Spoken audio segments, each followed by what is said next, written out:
kepastian dalam pengharapan. Nyatalah karyamu di dalamku. Come on.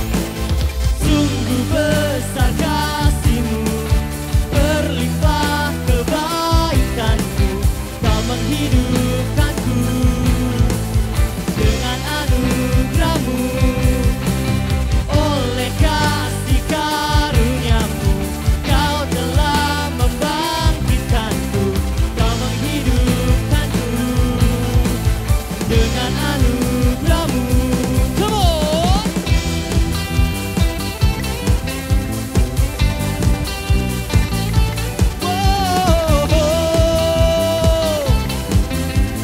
Katakan bukan karena usahaku, come on. Bukan karena usahaku dan perbuatanku, semua pemberian-Mu. Kasih dan rahmat yang kekal, berikan kepastian dalam pengharapan. Nyatalah karya-Mu di dalamku. Nyatalah karya-Mu di dalamku. Semua. Sungguh besar kasih-Mu, berlimpah kebaikan-Mu, Kau menghidupkanku dengan anugerah-Mu. Oleh kasih karunia-Mu, Kau telah membangkitkanku, Kau menghidupkanku dengan anugerah-Mu.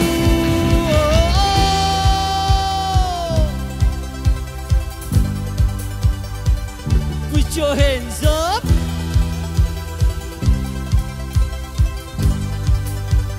Sing.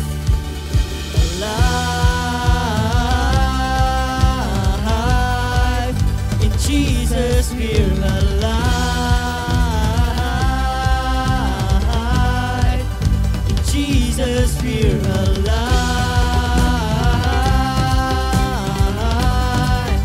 In Jesus, we're alive. In Jesus, we're alive.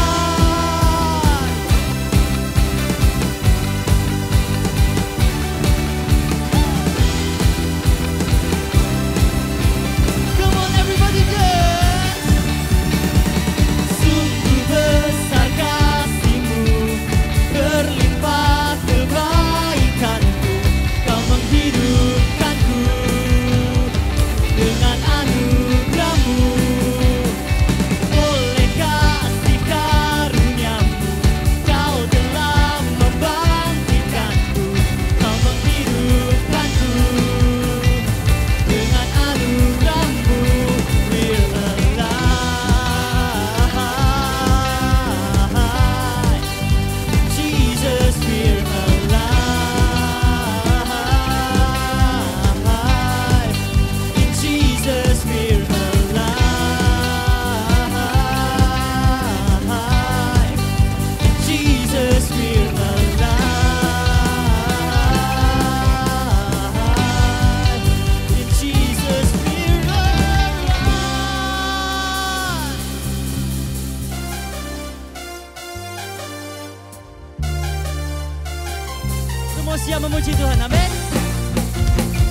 padanya ku bawa hidupku. Dia menjadikan segalanya baru. Ku angkat tanganku dan ku bawa pujianku. Sebab apa? Kau hanya Yesus yang terbaik. Semua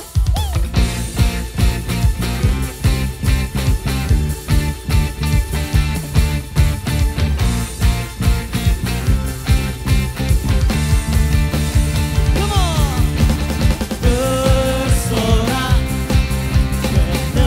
bertepuk tangan. Dialah yang terkuat, Dialah yang terhebat. Bernyanyi, bersukacita, karena Yesus Dialah yang terbaik. Come on, teens yang ada di rumah, mana suaranya? Come on. Bersorak, bertepuk tangan. Dialah yang terkuat, Dialah yang terhebat. Come on. Bernyanyi, bersukacita, karena Yesus Dialah. Semua siap? Semua ke kiri, come on. 1, 2, let's go.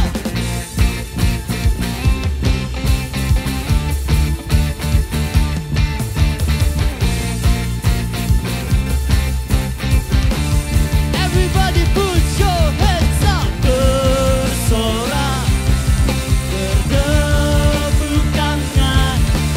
Dialah yang terkuat, Dialah yang terhebat. Semua bernyanyi, bersukacita, karena Yesus Dialah yang terbaik. Karena Yesus Dialah yang terbaik. One more time. Karena Yesus Dialah yang terbaik.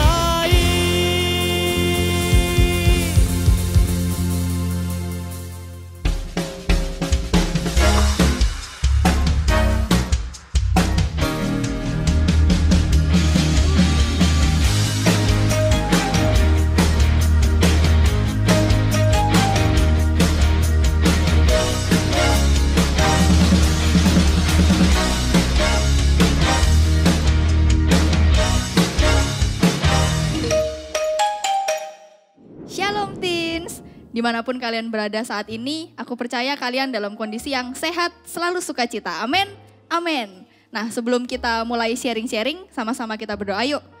Bapak mengucap syukur buat hari yang baru ini kami diberikan, dan sebentar kami mau mulai sharing-sharing kami percaya kami akan dapat message yang baru yang dari Engkau, biar Engkau yang pakai setiap kami. Kau kasih kami hati sebagai murid untuk bisa mendengarkan dan mengaplikasikan firman-Mu ini, Yesus. Terima kasih di dalam nama Tuhan Yesus yang siap dengarkan firman, sama-sama katakan amin. Oke, teens, selamat hari Minggu buat setiap kalian yang ada di rumah. Dan hari ini aku nggak sendirian di sini, aku ditemani oleh teman-teman leader yang ada di sini. Aku akan perkenalkan satu-satu. Yang pertama ada Kakak Vena, ya. Yang kedua sebelahnya ada Kakak Aping. Selanjutnya ada Kakak Riki, dan yang terakhir ada Kakak Selin. Ya, di sini kita adalah leader teens. Nah, hari ini kita bakal sharing-sharing, kita bakal tanya jawab tentang apa sih pengalaman kita selama stay at home, apa yang kita rasakan selama stay at home. Oke, kita mulai ya. Oke, yang pertama aku mau tanya buat Kak Vena. Pertanyaannya, apa sih suka duka selama stay at home menurutnya Kak Vena? Oke, aku mau mulai dukanya dulu lah ya. Boleh. Kalau dukanya itu bosen sih di rumah, karena kegiatan di rumah kan yang bisa dikerjain cuman itu-itu aja ya kan. Gak bisa kalau kayak kita bisa pergi-pergi keluar gitu kan lebih leluasa ya kan. Terus gak bisa ketemu sama teman-teman juga, kita gak bisa pergi sebebas biasanya. Terus apa ya bosen sih di rumah, jenuh gitu ya kan. Kalau sukanya sih, aku jadi punya banyak waktu buat ngelakuin hal-hal baru yang sebelumnya belum pernah aku lakuin gitu. Akhirnya aku mempelajari hal-hal itu dan ternyata aku bisa kayak gitu. Terus juga aku jadi punya banyak waktu buat olahraga. Jadi biasanya kalau misalnya hari-hari biasa tuh kan males ya, kayak pagi itu kita udah berangkat terus pulang udah sore, udah malam, udah capek gitu ya kan. Nah kalau sekarang tuh bisa gitu. Terus yang terakhir sih aku ngerasa yang benar-benar sangat berdampak itu hubungan sama keluarga kayak gitu. Biasanya kan kalau hari-hari biasa itu aku jarang di rumah gitu. Jadi gak ada banyak waktu buat komunikasi sama keluarga. Tapi kalau sekarang aku jadi punya banyak waktu untuk memperbaiki hubunganku sama mereka. Terutama sama adik-adikku sih. Karena kalau kalian tahu adikku itu kan jaraknya jauh ya umurnya sama aku. Jadi kayak kita jarang ngomong. Karena kita ngomong juga dunia udah beda gitu. Jadi gak bisa nyambung gitu loh ngomongnya. Tapi sekarang aku bisa bercanda-bercanda sama mereka. Aku bisa ngusilin mereka. Jadi kayak ya udahlah biasa gitu. Hubungan kakak adik seperti biasa gitu. Oke, thank you Vena buat sharingnya, buat cerita-ceritanya, buat cerita suka dukanya. Kayaknya lebih banyak sukanya ya daripada dukanya ya. Kayak punya habit yang baru, terus bisa punya waktu quality time sama keluarga yang lebih banyak. Betul banget. Gitu ya. Nah, kira-kira Vena punya gak sih pesan buat anak-anak teens yang ada di rumah? Oke, kalau pesan ya, kalau dari ceritaku tadi kayaknya ada suka, ada duka gitu ya kan. Tapi sebenarnya yang mau aku sampaikan ke teman-teman, suka sama duka itu tergantung dari respon hati kita ya. Dan aku mau bilang kalau di keadaan seperti ini, mau kita marah, mau kita protes, mau kita nggak terima kayak apapun, itu nggak akan ngubah keadaan kita sekarang, nggak akan ngubah kenyataan yang ada di depan kita sekarang. Jadi yang mau aku sampaikan ke teman-teman itu, ayo kita belajar untuk menerima dan berdamai dengan keadaan kita. Karena aku percaya waktu kita bisa nerima kenyataan di depan kita, itu kita bisa melakukan banyak terobosan. Aku mau kasih satu ayat di Roma 8 ayat 28, sama-sama kita baca. Kita tahu bahwa segala sesuatu bekerja bersama-sama untuk kebaikan bagi mereka yang mengasihi Elohim, yaitu bagi mereka yang terpanggil sesuai dengan rencananya, kayak gitu. That's good, berarti pesannya buat anak-anak yaitu merespon, yaitu intinya tentang respon. Jadi nggak peduli apapun kondisi kita, entah itu suka ataupun duka, tapi yang penting bagaimana cara kita ngeresponnya. Iya. Jadi kita nggak ditentukan sama situasi, tapi respon kita itu yang menentukan situasi Betul kita. banget. Oke, thank you buat Kak Vena buat sharingnya. Terima kasih banyak ya. Oke, yang selanjutnya buat Kak Aping. Pertanyaannya, apa sih yang dilakukan selama stay at home? Yang dilakukan selama stay at home ya, mungkin banyak dari teman-teman TNG itu suka bingung, kenapa sih ada corona, aku jadi bosen di rumah terus, gak bisa jalan-jalan sama teman-teman, gak bisa ngopi sana sini, gitu ya. Biasanya gabut-gabut gitu kan, gak penting kerjaannya. Tapi di sisi lain, dengan adanya program stay at home ini, kita bisa lebih punya banyak waktu buat upgrade skill kita gitu. Sebelumnya kan kita datang ke sekolah, kita pulang sore tuh. Setelah pulang sampai rumah kita masih nugas, bantu orang tua dan lain-lain. Nah itu cukup memakan waktu dan kita gak punya waktu buat belajar sesuatu yang baru gitu.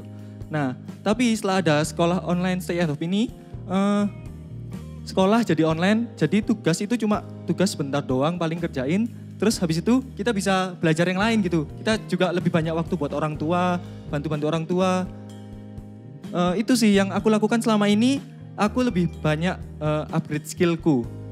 Aku nih suka main gitar gitu. Jadi selama aku di rumah ini, aku kerjaannya pagi, siang, sore main gitar. Kalau enggak bantu orang tua dan tidur. Nah itu juga penting. Dan gak kalah pentingnya juga kita harus perbaiki hubungan kita sama keluarga. Seperti yang dibilang Kak Vena tadi. Nah adanya stay at home ini, kita bisa lebih dekat sama keluarga, hubungan kakak adik jadi lebih oke gitu. Dan gak lupa juga, kita juga harus tetap punya waktu buat Tuhan. Saat teduh, baca renungan, kan kalian setiap hari dapat renungan tuh dari leader. Nah itu bisa kalian manfaatkan waktu buat ketemu sama Tuhan, berdoa, merenungkan renungan yang sudah leader-leader kasih, itu sih. That's good. Berarti selama stay at home, sebenarnya sama kayak Kak Vena ya, berarti melakukan sesuatu yang sebelumnya nggak pernah dilakuin. Jadi sebelumnya terlalu sibuk mungkin sekolah, pelayanan Betul, betul, gitu ya. betul. Jadi karena dengan adanya stay at home akhirnya jadi bisa upgrade skill, bisa upgrade skill main gitar, bisa bantu orang tua kayak gitu ya. Betul, betul. Wih, that's good. Thank you Kakak Aping. Nah, selanjutnya buat Kak Riki. Ini aku mau tanya, apa sih yang paling dirasain selama stay at home? Yang namanya perasaan paling itu kan pasti ada yang negatif sama yang positif ya. Mau Ya. yang mana dulu enaknya? Yang negatif dulu deh. Negatif dulu ya. Ini khususnya buat aku ya, yang aku rasain itu rasa males. Soalnya tugas yang aku alamin sekarang ini banyak banget. Soalnya kan lagi masa-masa UAS nih. Nah kalau di rumah itu aku itu nggak bisa kerja tugas dengan maksimal. Soalnya keganggu sama yang lain, kayak misalnya mau tidur, kayak mau rebahan, mau lihat Instagram atau lihat YouTube itu. Nah sekalinya Instagraman, sekalinya lihat YouTube itu bisa makan waktu 1-2 jam. Jadi intinya jadi nggak kerja tugas gitu. Nah untuk yang positifnya ini mungkin sama seperti Kak Vena dan Kak Aping, yaitu rasa kekeluargaan itu jadi lebih dekat. Kalian juga nggak, Tins? Pastinya juga ya, soalnya udah dibuktikan dengan Kak Vena dan Kak Aping ini semuanya semakin dekat dengan keluarganya. Soalnya dulu sebelum stay at home ini, aku tuh orangnya sibuk banget. Jadi dari pagi itu berangkat kuliah dan kadang-kadang masih ada kegiatan organisasi di kuliah. Jadi rapat sampai sore dan setelah rapat itu biasanya aku lanjut latihan di gereja sampai malam. Jadi intinya waktu di rumah ini aku jadi nggak punya banyak waktu gitu. Paling di rumah itu cuma mandi pagi itu sarapan, terus pulangnya mandi lagi, mandi malam, makan, terus udah tidur. Jadi besoknya kembali ke kampus lagi gitu. Nah, tapi yang aku pelajari dari stay at home ini, masa-masa stay at home ini adalah ternyata masa-masa yang aku ngobrol-ngobrol sama temen, ngobrol-ngobrol gak penting waktu nungguin jam pelajaran, terus ngafe-ngafe, pelayanan live di sini, latihan-latihan gereja itu ternyata berharga banget. Soalnya ya kita kan makhluk sosial, jadi butuh bersosial dengan teman-teman. Nah akhirnya jadi kangen gitu, kangen ngobrol sama teman-teman, bukan cuma lewat online aja. Oh, oke. Berarti kangen ya masa-masa. Iya kangen banget. Kangen masa-masa ketika kita masih sibuk kuliah, sibuk. Padahal dulu kita ngerasanya kayak itu sesuatu yang bikin capek, bener ya? Bener. Kayak dulu kita, aduh kenapa sih harus kuliah, aduh kenapa sih harus ngeles misalnya, aduh harus pelayanan. Tapi ternyata ketika kita ngalamin stay at home, ternyata itu sesuatu yang berharga kayak gitu. Jadi kita jadi punya sudut pandang yang baru kayak gitu. Oke, tapi kayaknya tadi selama Kak Riki sibuk, kayaknya mandinya banyak ya, 3 kali kayaknya. Selama stay at home apakah mandinya tetap 3 kali? Sepertinya enggak, tambah males. Soalnya tadi dia cerita habis kuliah mandi, habis ini mandi. Cuma 2 kali mandinya, pagi sama malam itu doang. Oh iya, perasaanku berarti mandinya 3 kali. Oke, terima kasih Kak Riki buat Sama-sama. sharing-sharingnya, buat ceritanya. Oke, lanjut ke Kak Selin.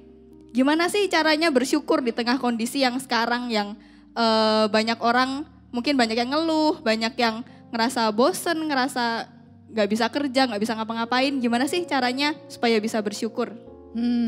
Cara kita bersyukur ya. Teman-teman mungkin sekarang lihat ya, kayak keadaan sekarang itu alasan buat bersyukur itu kayak gak ada gitu ya. Kayak aduh dapat tugas banyak, terus kita jadi yang pelayan-pelayan di gereja lihatnya kamera bukan anak-anak gitu ya. Dan masih banyak lagi gitu. Tapi sebenarnya aku menemukan cara efektif buat kita bersyukur. Mau tahu? Caranya adalah dengan kita mengatur cara pandang kita. Nah, ibaratkan gini nih. Editor boleh bantu ya. Di sini ada kotak putih, centing ya. Nah, apa yang teman-teman lihat saat ini?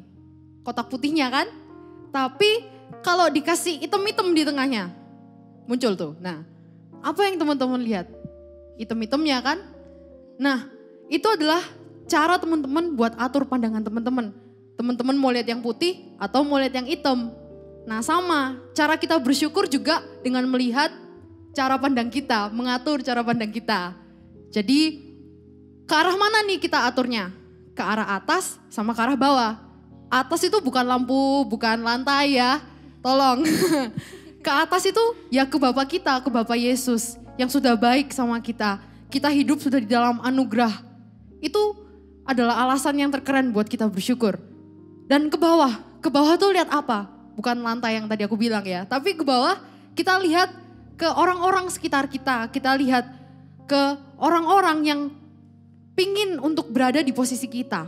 Maksudnya tuh gimana? Kayak kita sekarang ini bisa sekolah online. Teman-teman yang lagi nonton video ini bisa punya sinyal buat nonton video ini. Padahal di luar sana banyak yang tempatnya terpencil, gak bisa nonton video, bahkan buat film drakor aja gak bisa gitu ya, kasihan gitu. Nah, jadi atur cara pandang kita karena ada power ketika kita bersyukur. Kita sama-sama buka di ayat 1 Timotius 4 ayat 4. Karena segala sesuatu yang diciptakan Elohim itu baik dan tak satu pun yang buruk jika diterima dengan ucapan syukur. Nah, kekuatan dari bersyukur adalah kita bisa mengatakan kalau Yesus itu baik dalam keadaan yang kelihatannya buruk. Jadi dalam masa pandemi ini yang kelihatannya buruk, ketika kita bersyukur, kita sudah punya power untuk mengatakan, ya Yesus masih baik kok, aku masih diberikan anugerah untuk sampai sini. Dan gak cuman itu loh teman-teman. Mari sama-sama kita buka di Yohanes 6 ayat 11 dan 13. Ayat 11. Yesus mengambil roti itu, mengucap syukur lalu membagikannya kepada para murid. Dan para murid membagikannya kepada mereka yang duduk. Demikian pula dengan ikan-ikan itu, sebanyak yang mereka inginkan. Ayat 13. Kemudian mereka mengumpulkan dan mengisi 12 keranjang dengan potongan-potongan dari kelima roti jelai itu. Yaitu apa yang tersisa sesudah mereka makan. Wow banget enggak? Wow, setuju kan? Saat itu yang mereka punya hanyalah 5 roti dan 2 ikan. Tetapi Yesus mengucap syukur dan hasilnya apa? Sisa 12 keranjang, man. Wow banget enggak? Ketika kita bersyukur, yang kelihatannya kita kekurangan, justru dengan kita bersyukur, ada kuasa Tuhan yang dinyatakan dan kita hidup berkelimpahan. Amin. Sekian dari saya. Wah, keren sekali. That's good. Berarti caranya bersyukur adalah dengan mengatur cara pandangnya kita. Benar ya. Karena ya kalau kita mau fokus sama yang buruk, ya pasti kita bakal lebih gampang mengeluh, gampang gak bisa bersyukur. Tapi ketika kita mau fokus sama apa yang udah Tuhan kasih dalam hidupnya kita, itu kita belajar buat say thank you buat apapun yang Tuhan kasih gitu ya. Wow, keren sekali. Oke, thank you buat sharing-sharingnya buat Kak Vena, Kak Aping, Kak Riki, dan Kak Selin. Dan teman-teman, aku percaya juga setiap kalian mungkin ngerasain apa yang kami rasain. Kayak suka duka yang kami rasain, hal positif, negatif, apa yang kita kangenin selama sebelum adanya pandemi ini. Tapi satu hal yang kita mau bilang adalah, yuk kita sama-sama mau enjoy every moment. Kita mau belajar menikmati setiap momen kita. Ya, ketika kita saat ini dikasih kesempatan buat istirahat di rumah, buat sekolah online, buat ibadah online, ya kita mau lakukan itu dengan setia, kita mau lakukan itu dengan baik, kita mau nikmati setiap apa yang Tuhan izinkan yang terjadi. Tapi ketika nanti kita udah diizinkan buat kembali keluar, kembali melakukan aktivitas seperti biasa, ya enjoy momen itu kayak gitu. Karena momen kayak gini itu mungkin gak akan terjadi lagi, bener ya? Gak akan terjadi kita ada di rumah selama 2 bulan nonstop, bener ya? Yang sampai bingung mau ngapain, yang sebelumnya mungkin ngerasa kurang waktu tidur tapi sekarang kelebihan waktu tidur kayak gitu. Jadi yuk sama-sama kita mau nikmati setiap momen, setiap apapun yang sudah Tuhan kasih dalam hidupnya kita. Amin? Amin. Oke, sebelum kita menutup sharing ini sama-sama kita berdoa yuk. Tuhan Yesus mengucap syukur buat kebaikan-Mu, buat karya-Mu dalam kehidupan setiap kami. Kami percaya apapun yang Tuhan izinkan dalam kehidupan kami, itu adalah sesuatu yang baik. Dan mulai hari ini, kami mau belajar buat bersyukur apapun yang sudah Tuhan izinkan terjadi dalam kehidupan kami. Dan percaya kehidupan kami sudah di-cover dengan sempurna oleh Tuhan Yesus. Terima kasih Tuhan Yesus, kami serahkan segala aspek kehidupan kami ke dalam tangan-Mu. Tuhan Yesus yang pimpin dan sertai. Dan kami percaya kami akan lihat kemenangan bersama dengan Kau. Terima kasih Yesus, di dalam nama Tuhan Yesus. Teens yang percaya sudah diberkati, sama-sama katakan amin. Jesus loves you.